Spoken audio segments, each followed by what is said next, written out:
Nagsalita na si Rep. Sandro Marcos sa pagboto niya kauna-unahan sa impeachment complaint versus Sara Duterte or Vice President Sara Duterte.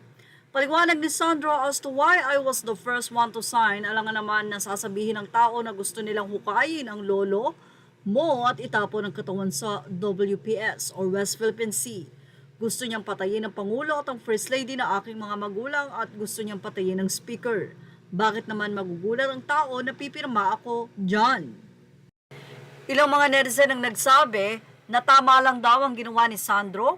Kahit man daw sa akin yun sinabi, ganun din ang gagawin ko.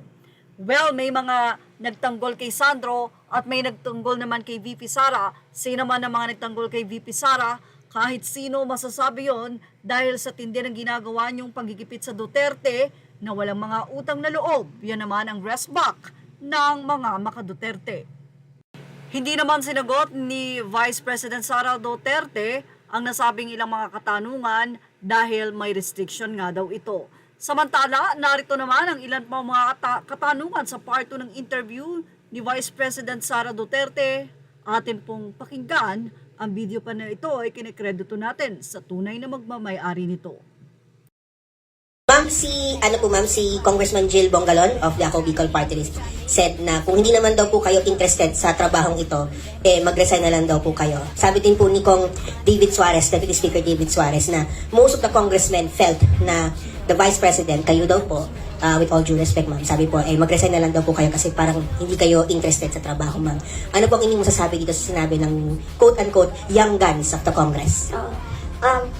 Actually, kung mapapansin nyo, hindi ako nakikipag-usap sa kanila. Nakikipag-usap lang ako kay Zandy Ko at kay Martin Omales. Pero pagbibigyan kita, Ren? Yes, pagbibigyan kita.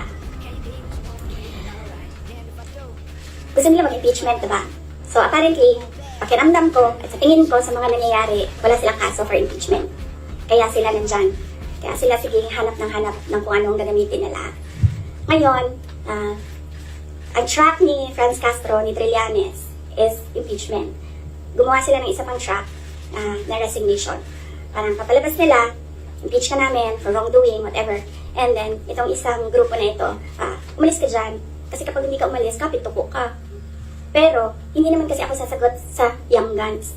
Dahil, kailangan ko sumagot sa 32 million na bumoto sa akin. Hindi sa isa or dalawa na tao. Kaya, hindi ako aalis dito dahil nilagay ako ng mga tao dito believing that I will work for the country, and that is what we did. We worked. Follow up lang po ma'am. Kasi pakiramdam daw po nila ma'am, meron daw po mga section ng 32 million ang nawalan na po ng tiwala sa inyo. And specifically po, from the Marcos loyalists who voted you po with the tandem of your ex-friend, President Bongbong Marcos. Ano pong inyong pakiramdam po ma'am na parang yung iba po sinasabi quote-unquote nabudol dahil sa inyong tandem ma'am? Hindi ko nasasagutin yan. That needs a sit down.